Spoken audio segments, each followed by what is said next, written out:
Assalamualaikum warahmatullahi wabarakatuh. Okey, jadi kita sambung balik daripada kelas yang terdahulu tentang indikator atau faktor yang perlu dipertimbangkan sebelum kita membuat visi, misi, okey, dan objektif sebuah perniagaan. Baik, faktor yang keempat adalah daya saing. Apa maksud daya saing? Daya saing bermaksud kemampuan sesebuah perniagaan untuk kekalkan operasi perniagaannya dalam industri.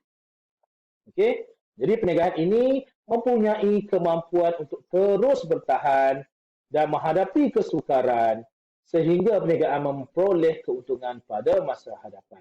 Ini dimaksud daya saing. Jadi organisasi yang berdaya saing ini, okey, dia ada 5 faktor dia. 5 faktornya. Dari segi kewangan, jaringan, sumber manusia, pemasaran dan teknologi. Jadi kita tengok macam mana yang dikatakan dengan faktor kemampuan perniagaan bertahan dalam industri ini. Ataupun daya saing. Dalam kewangan, organisasi perniagaan mengambil kira faktor kestabilan kewangan.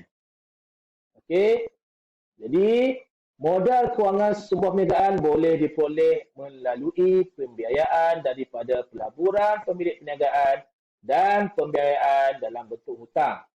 Pembiayaan kewangan amat bergantung kepada kestabilan kedudukan kewangan sesebuah organisasi perniagaan.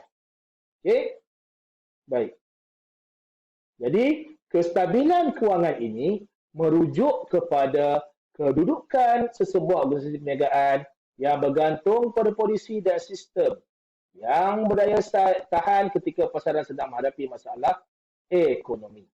Jadi, kalau sistem kewangan baik dan berdaya saing dan berdaya tahan, okey, kemampuan perniagaan itu untuk dia susun jadual pembayaran semula, okey, dan dia nak buat pengurusan risiko kewangan itu baik. Jadi kalau dalam kewangan ini syarikat yang mempunyai sistem kewangan yang baik dan juga berdaya tahan akan lebih mampu berdaya saing berbanding dengan syarikat yang sistem kewangan yang kurang baik dan dia tidak berdaya tahan. Itu je. Okey? Baik. Dari segi sumber manusia pula, okey, sumber manusia ni adalah pekerja, pekerja dalam organisasi perniagaan itu.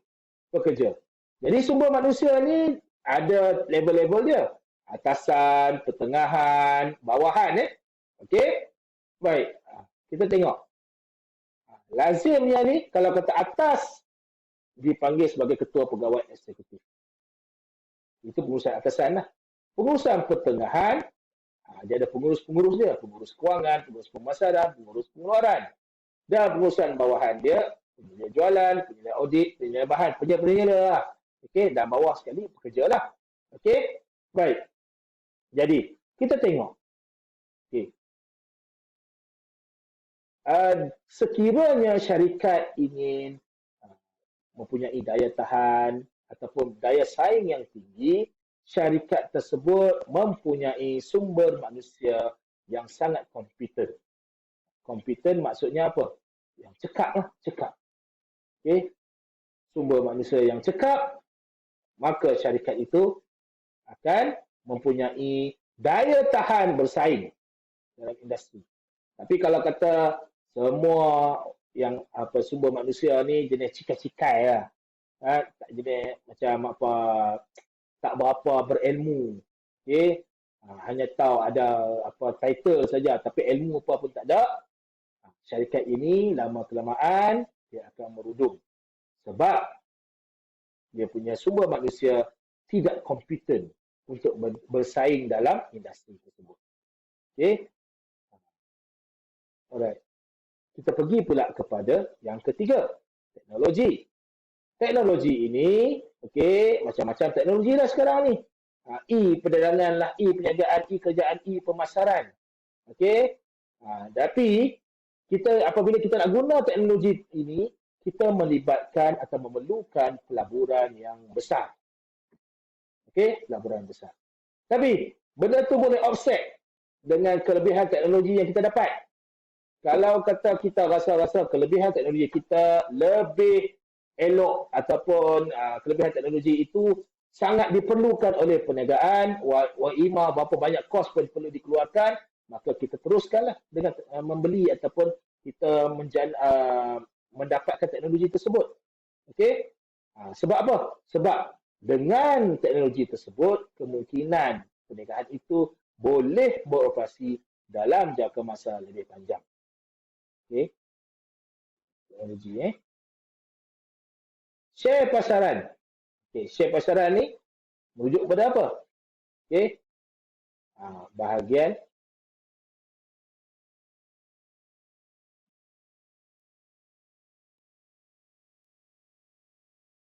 terdapat lagi dua yang tidak dinyatakan dalam buku teks ini, iaitu jaringan, jaringan dan juga pemasaran.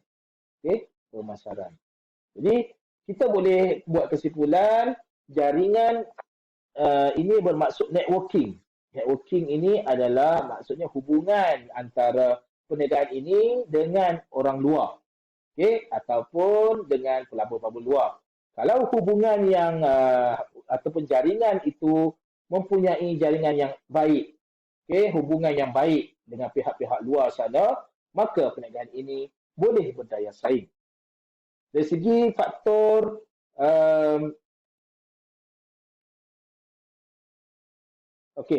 dari segi faktor pemasaran pula, syarikat yang mempunyai plan pemasaran yang baik,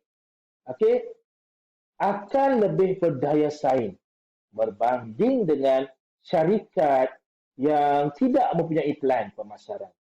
Plan pemasaran ini lebih kepada bagaimana kita nak promosikan produk yang kita keluarkan ataupun bagaimana kita nak jual produk yang kita keluarkan.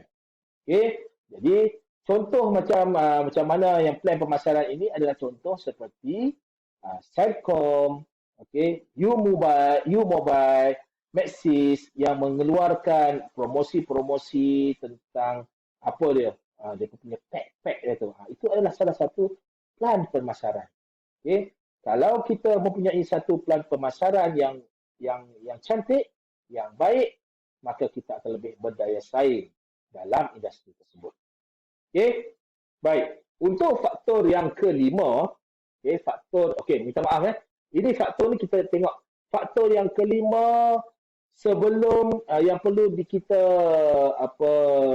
pertimbangkan sebelum kita buat misi visi objektif adalah share pasaran. Share pasaran ini adalah merujuk kepada bahagian atau peratus penguasaan jumlah pengguna yang membeli barang yang dikeluarkan oleh sesebuah perniagaan dalam pasaran berbanding dengan pesaing. So, pasaran kita tinggi, maka visi kita, misi kita, objektif kita adalah berbeza. Alright. So, biasanya perniagaan yang berjaya menguasai share pasaran yang terbesar akan memperoleh pendapatan yang tinggi hasil daripada jualan. Dan dia biasanya dikenali sebagai pemimpin dalam pasaran. So, semua tindakan pemasaran ini akan diikuti oleh pesaing yang lain. Jadi, perniagaan ini akan perniagaan yang menjadi pemimpin pemasaran ini, dalam pasaran ini, dia boleh mempengaruhi tindakan pesaing lain. Dan keadaan ini membolehkan perniagaan tersebut terus kekal dan meraih keuntungan yang besar. Yang besar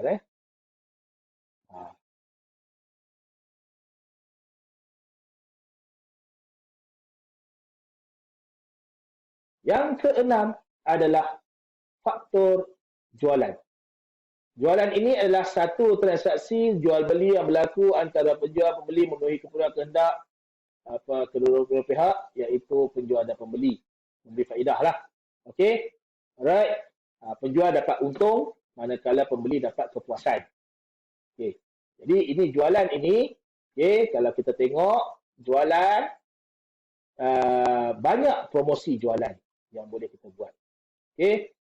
Jadi antara promosi jualan yang kita boleh buat adalah jualan murah. Okey, jualan murah. Apa itu jualan murah? Senang ya. Harga barang diturunkan. Itu jualan murah. Okey. Waktu perniagaan, waktu musim perayaan lah. Diskaun harga pun harga barang turunkan juga. Okey. Tapi berdasarkan peratus. Berdasarkan peratus.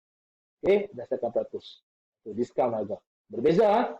So, kamu kena tengok antara jualan murah dengan diskaun harga ni berbeza. Jualan murah dengan diskaun harga, harga memang dia akan turun.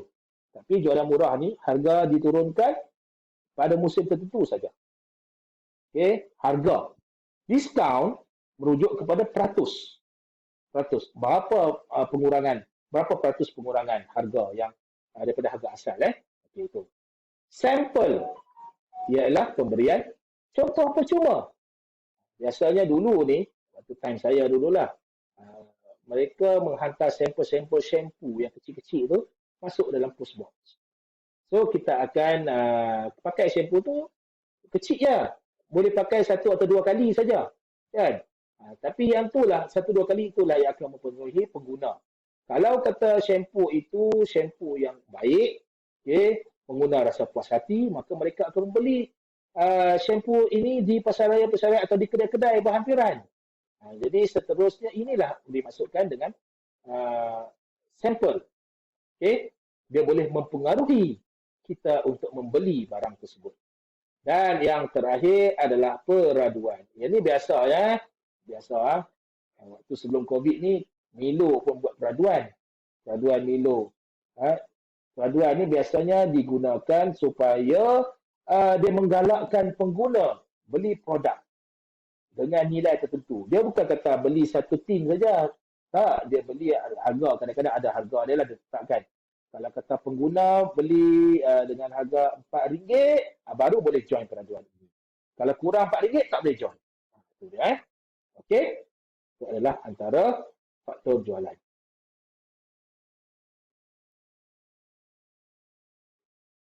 Dan yang terakhir adalah penyediaan perkhidmatan. Penyediaan perkhidmatan ini adalah aktiviti yang ditawarkan oleh perniagaan kepada pelanggan bertujuan untuk menarik minat pengguna agar membeli barang atau perkhidmatan yang ditawarkan. Okey, antara perkhidmatan dia yang diberikan adalah pembelian dalam talian. Okey, penghantaran barang ke rumah. Tu. Kemudahan pembayaran. Okey. Dan baik pulih jika barang mengalami kerosakan. Itu adalah penyediaan perkhidmatan lah. Okey. So, biasanya selepas jualan ada jual barang, okey, dan dia akan berikan perkhidmatan kepada kita. Contoh macam penyediaan perkhidmatan yang sekarang ni orang guna, okey,